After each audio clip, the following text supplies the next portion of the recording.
আমরা তো ছুটিতে, আমাদের অফ ছিল। আমার আইসিইউর ইনচার্জ যে ডিউটিতে ছিল, সে আমাকে ফোন দিছে যে দিদি আমাদের কার্ডিয়াক আইসিইউর যে বেসিনের কাছে একটা এসি আছে, ওইখান থেকে আগুন লাগছে। আমি সাথে সাথে বলছি মেইন সুইচ অফ করো, বাচ্চা শিফট করো। ওরা ওটাই করছে, সাথে সাথে মেইন সুইচ অফ করে বাচ্চা সব শিফট করে ফেলছে। মানে কোনো ক্ষয়ক্ষতি বাচ্চাদের হয় নাই, কিন্তু আমাদের আইসিইউ আমি অনেক শখ করে এই প্রথম থেকে 1912 সালে থেকে এই আইসিইউটা আমার হাতে থেকে তৈরি হয়েছে প্রথম।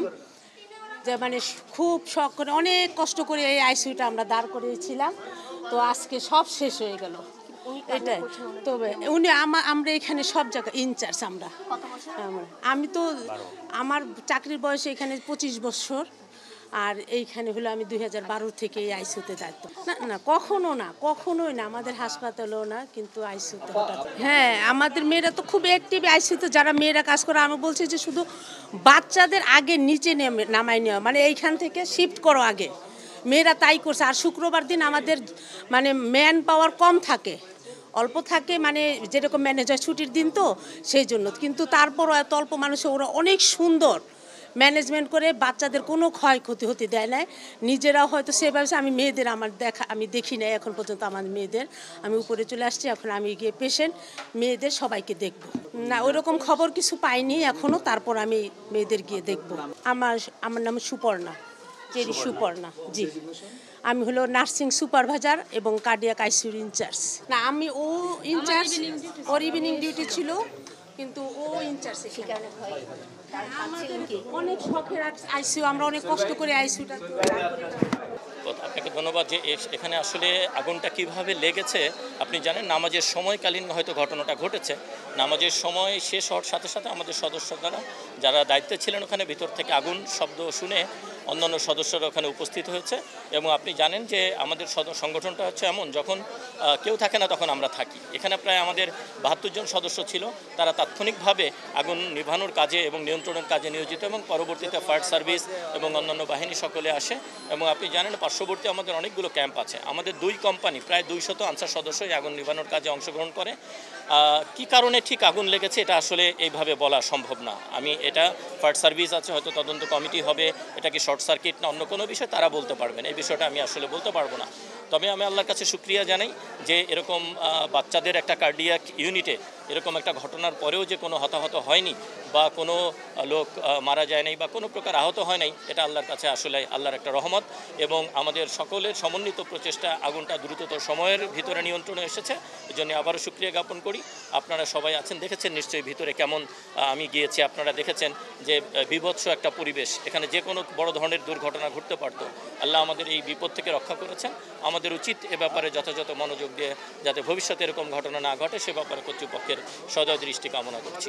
অবশ্যই আপনি জানেন যে আমাদের যে আপনার যে আমার পাশে যারা দেখছেন, এদের আপনি সাধারণ আনসার বা এমবডিড আনসার, এদের বেসিক ট্রেনিং 90 ডেজের ভিতরে ফায়ার ফাইটিং স্পেশাল কোর্স করানো হয়।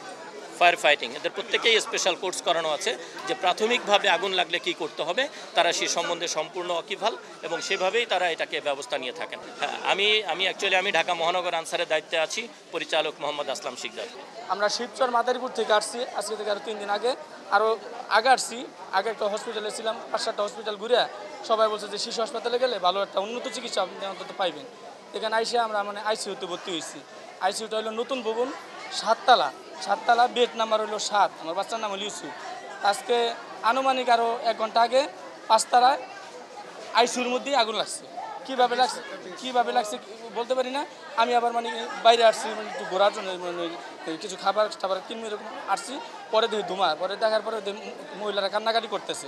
পরে আমি দূরে গেছি, যাওয়ার পর দেখছি আগুন। পরে বললাম কি দেখেন, আপনারা কান্নাকাটি না করে হয়তো যারা এখানে আছেন তারা নিচে নেমে যান, আর নইলে আপনারা বিকল্প ব্যবস্থা। পরে আমাদের কাছে, শিবচর মাদারীপুরের মানুষ, আমাদের কাছে ঢাকার কোনো ফায়ার সার্ভিস এখন বাচ্চা হইলে আইসিইউ থেকে। পরে আমি আবার দূরেই গেছি আমার রুমে যাওয়ার পরে যাই দেখি রুমে কোনো রুগী নাই। ডাক্তারে সবার লাস্টে বাইরে আসতেছে, রাউন্ডের ডাক্তার। তো বললাম স্যার আমার রুগীটা কই, আমি তো থুয়ে গেছি এখানে, আমি তো বলে গেছি আগুন লাগুক যাই কিছু হোক আমি আসবো। আমার লগে লোক না, আমার ওয়াইফ আছে, তা আমি আসবো। আসার পরে রুগীটা রিসিভ আমি করবো, আমি দেখে আসতেছি কেমন। কারণ আপনি যাইতেছেন গা, আর সিস্টার যারা আছে তারাও সব চলে গেছে, তো রুগী কোথায়? বলে কি হয় রুগী আমি করছি সারি দিয়ে নিচে নামছে। তো নিউজে নামিয়ে ভাই কোনোভাবে কোথাও মানে খুঁজে পাই না। আর এত বড় হাসপাতাল, আমরা তাকে পরে আসি নাই, সব জায়গায় তো আমি চিনিও না ওইরকম ভালোভাবে। না চিনার পর কী করবো, এক সাংবাদিক আপু, ওই আপু আমার জিনিসটা অনেক মাথায় নিচ্ছে। মাথায় নেওয়ার পর অনেক খোঁজাখুঁজির পরে এই যে 2 মিনিট আগে আমি পাইছি। পাওয়ার পর এখন আমি রুমটা কোথায় আমি সেটাও ভুলে গেছি। এখন সাধারণ মানে আইসিইউ রুগী ভাই, কথাটা যেটা বলতেছে যে আইসিইউ রুগী বের হলে মানে অক্সিজেন লাগে, আইসিইউ অক্সিজেন লাগে বাধ্যতামূলক।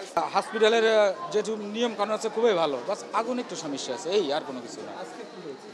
আজকে কিছু মানে একজন নার্স আসি বললো যে আমি বাইরে শুয়ে রয়েছি, যে আগুন লাগছে আগুন লাগছে। অ্যাট ফার্স্ট আমি আমার পরিবার নামায় আনছি, জাস্ট যেটা সত্য কথা। এর পরবর্তীতে যায় আমি আমার ব্যাগ নিয়ে আসছি, কিন্তু আমি দেখছি যে জানালাতে দেখছি যে ধুমা। সবচেয়ে প্রথম আমি নামছি এবং সবার লাস্টে আমি আবার নামছি। বলে কী কারণে? আমি ব্যাগ দুটা নামাইছি। আমরা 4 তলা, আমি বারিন্দাতে শোয়া ছিলাম ছোটো বাচ্চাটারে নিয়ে, ওই বাচ্চাটারে নিয়ে। এই জন্য আপনারা বারবার ওনারাই প্রশ্ন করতেছেন, ওরা ছিল, ওরা জানে না কিছু, বুঝছেন? কথাটা জানে আপনারা প্রশ্ন করবেন, এই আর কিছুই না। আতঙ্কের ভিতরে একজন নার্স আসি চিল্লায় বলছে যে আগুন লাগছে আগুন লাগছে, অনেকে গায়ে দিয়েছে। বিগত 2 দিন আগেও আগুন লাগছে, কেউ গায়ে দিয়েছে, কেউ গায়ে দেয়নি। আমি সচেতন ব্যক্তি হিসাবে আমি আমার পুরো নামাই আনছি আগে, যেটা ফার্স্ট কথা। আমি এখানে রাখি, পরবর্তীতে আমার এখানে নেবুলাইজার আছে, এগুলো আছে, কারণ আমার তো এগুলোর প্রয়োজন আছে, টাকা পয়সার প্রয়োজন আছে। তো লাস্ট আমি গেছি, আমি যাওয়ার পরে 2টা নার্সে ওখানে পাইছি, 2টা বাচ্চা নিয়ে। এরপর আমি চলে আসছি, আমি আর জানি না, আমরা নেমে চলে এসেছি। না না, আমরা তো ওদেরকে নিয়ে নিচে নামিয়ে চলে এসেছি। ওই যে নার্স বলছিল, ওই যে উনি বলছে, ওটাতে আমরা জানছি। না এখনও তো আমরা কিছু শুনি না। না ওই যে আমার বাচ্চারা বাচ্চার নিউমোনিয়া হয়েছে, অক্সিজেন 1 সপ্তাহ হয়েছে, 7 দিন হয়েছে। জি বেড পাইছি। আমরা নোয়াখালী থেকে আসছি।